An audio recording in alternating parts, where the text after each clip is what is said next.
Why do I keep doing this? It's time to be bright and bubbly. Bright and bubbly. Hey, I'm in the middle of the Czech Republic. Stealth camping influencer, dude. Fuck. What is this? Greetings from Kokořínsko, a 400-kilometer squared national park not far from the great city of Prague. Now the Czech Republic it's not super famous for its dramatic landscapes, but it does have a few unique experiences for those that are willing to find it. You just need to sniff around a bit. Oh, it's got the best beer in the world, so you might want to come here. But Kokořínsko itself, absolutely amazing. It's got deep canyons, castles, and many caves to explore, so you won't be disappointed. But I'm more interested to find out, why the hell am I here? Sleeping on top of rocks, in the bushes, on people's farms, and what it would have been like for people from ancient times. We're talking way back. We're talking prehistory, before all the bullshit, when we were just hunter-gatherers, nomads. What it would have been like for those kind of humans. But before we get into all of that, you just need to know a little bit more about this area. If I was standing right here during the Mesozoic era, you know what that is? That's when the reptiles dominated the planet. Dinosaurs and the such. If I was standing here, I would need a massive dive tank, because this area would have been underwater. I would be at the base of an ancient Mesozoic sea. Over the many moons, the sea was dispersed and the rocks were left exposed to all the elements, and being soft sands, stone or whatever the hell it is, they got weathered by storms and driving winds to form some pretty interesting shapes. And it made me stop to think about the videos that I'm creating. It just didn't feel right, you know, running around like the village idiot, climbing up rocks and just doing silly things. Are you serious? Stop the tape. Stop it. Hey, someone take this red fluff. Jesus, it doesn't stop. Now, to really try to experience what the ancients would have experienced, firstly, you need to be vulnerable. You want to be unwelcome, alone, and unaware of the environment that you are in. And these heightens your primal senses. Now, stealth camping will expose you to all of those. You're vulnerable, alone, unwelcome. You're one of the ancients for the night.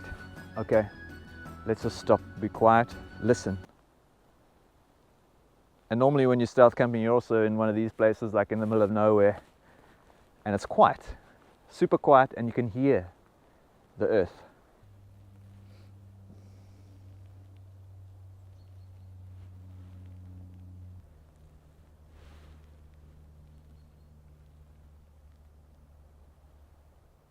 Now you do too much of that and it's going to drive you totally crazy. You know, in the ancient world, the sky, it must have been the cinema, the Netflix of the era.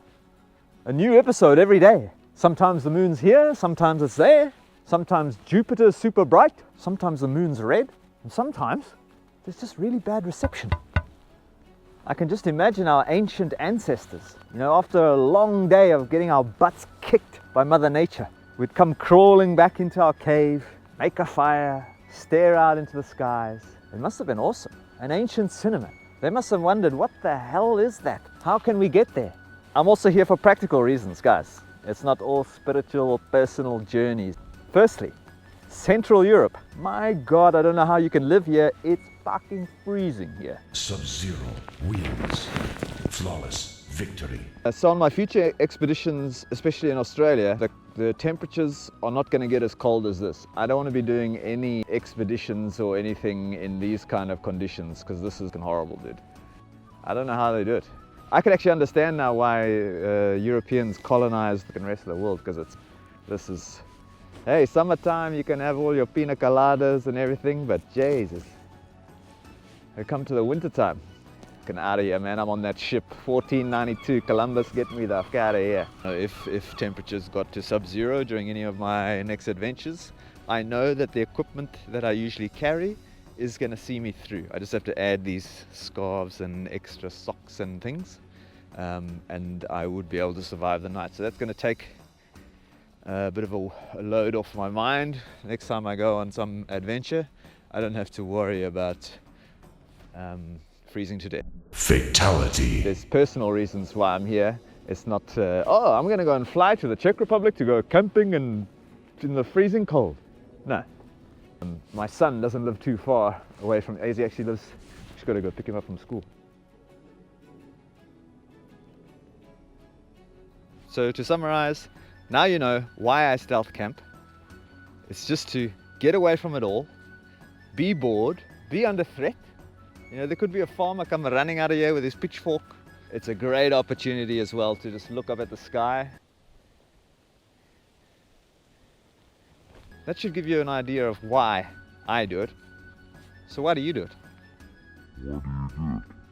In the next episode of Ranger Trips, I'm going to be retracing my steps on my great expedition, my 700 kilometers hike down the coast. Talk about crossing rivers, some archaeological sites that I just stumbled past and know existed. Get a little bit more practice in before the next big adventure. I got to spend $100 on a bicycle, and I'm going to cycle it as far as I can. I thought the best place to start would be on the Nullarbor Plain because it's just one long straight road, so I can learn about the cycling and stuff without being on all the super windy roads and freeways and stuff. I'm sure it's going to be entertaining, and I'll be learning stuff along the way, and so will you. That's if you're joining. I don't know how you can join. What kind of ways can you join?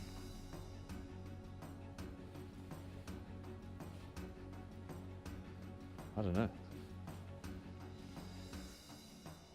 I've got no idea.